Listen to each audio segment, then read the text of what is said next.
This channel does not promote any violent, harmful, or illegal activities. All content provided by this channel is meant for an educational purpose only. বন্যা পরিস্থিতি খতিয়ে দেখতে গিয়ে ডাক্তারদের বার্তা মুখ্যমন্ত্রীর। বন্যার জল নামলেই বাড়বে ডায়রিয়ার মতন রোগ। এই পরিস্থিতিতে মেডিকেল ক্যাম্প খোলা দরকার। চিকিৎসকদের বলবো শুভ বুদ্ধির উদয় হোক, মন্তব্য মুখ্যমন্ত্রী। প্রিয়গোপাল বিশুইর নতুন শোরুম আপনাদের কাছে বেহালায় 14 নম্বর বাস স্ট্যান্ডের বিপরীতে। আমাদের এই নতুন শোরুমে আপনাদের সকলকে জানাই সাদর আমন্ত্রণ। আর আমি চিকিৎসকদেরও বলবো, এই জল কমে গেলেই সাপেরাও আশ্রয় নিয়েছে ডাঙায়। সাপে কামড়, ডায়রিয়া, জ্বর, এগুলো তো হবেই। আমি নিজেও ফোন করে চিফ সেক্রেটারিকে বলেছি কয়েকটা জায়গায় ইমিডিয়েট মেডিকেল ক্যাম্প, যাতে মেডিকেল ক্যাম্প যে করবো এখনো পর্যন্ত কাজে তো যোগদান হয়নি। প্রিয়গোপাল বিশুইর নতুন শোরুম আপনাদের কাছে বেহালায় 14 নম্বর বাস স্ট্যান্ডের বিপরীতে। আমাদের এই নতুন শোরুমে আপনাদের সকলকে জানাই সাদর আমন্ত্রণ। আমি তো আমার সাধ্য মতো করেছি, এর থেকে বেশি আমার কিছু বলার নেই।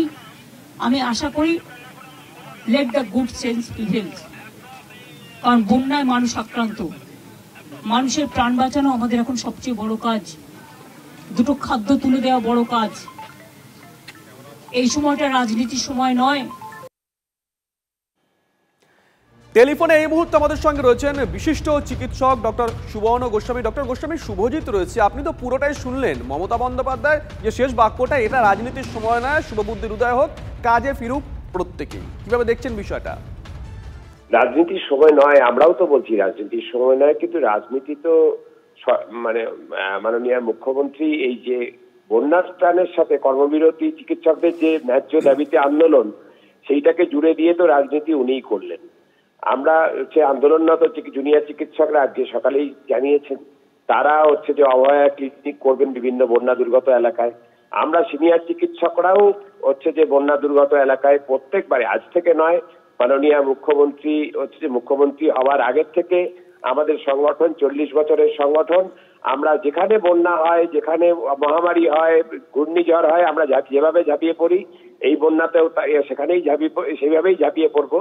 তার সাথে হচ্ছে যে এই আন্দোলনের কোনো বিরোধ নেই, আন্দোলনও চলবে। বন্যা ত্রাণে আমাদের যে ঝাঁপিয়ে পড়া, বন্যা ত্রাণ অভয়া ক্লিনিক সমস্ত বন্যা কবলিত এলাকাতে হবে। তার সাথে এটাতে এইকে মিশিয়ে দেওয়া, এইটাই হচ্ছে রাজনীতি। রাজনীতি করবেন না বলে রাজনীতি করা হচ্ছে যে এই আন্দোলনকে থামিয়ে দিতে দেওয়াটাই একমাত্র রাজনীতি, আর আন্দোলনটা চালিয়ে যাওয়াটা হচ্ছে যে থামানোর চেষ্টা করাটা, সেটাই হচ্ছে রাজনীতি। আন্দোলন চালিয়ে যাওয়া, তার পাশাপাশি বন্যার ত্রাণে কাজ করা, মেডিকেল রিলিফ ক্যাম্প করা, সেটা হচ্ছে যে আমরা করব। আন্দোলনের পাশাপাশি আন্দোলনও হবে, তীব্র আন্দোলন হবে, সমান্তরালভাবে দুটোই হবে আর কি। একদম দুটোই হবে। আর এটা থামানোর চেষ্টা, এই দুটোকে, এটার জন্য ওটাকে থামিয়ে দিন, এটা বলাটাই রাজনীতি। ধন্যবাদ ডক্টর গোস্বামী। জুনিয়র চিকিৎসকরা, তাদের সঙ্গে আমরা কথা বলেছিলাম, তারা কি বলেছেন শুনুন। সেক্রেটারি স্যারের সাথে আমরা এই আলোচনা নিয়েই বসেছিলাম যে আমরা কাজে ফিরতে চাই, বাট যেটা সুপ্রিম কোর্টের অর্ডার অনুযায়ী যেটা বলেছে যে ভালনারেবল ফিল করা হচ্ছে বলে, এবং সেফটি সিকিউরিটি মেজার্স, যেহেতু ওখান থেকে আমরা ডিরেক্টিভস এখনও পাইনি, কোনো অর্ডার আসতে না হয় 2-1 দিন সময় লাগতে পারে, কিন্তু ডিরেক্টিভসটা আমরা পাইনি।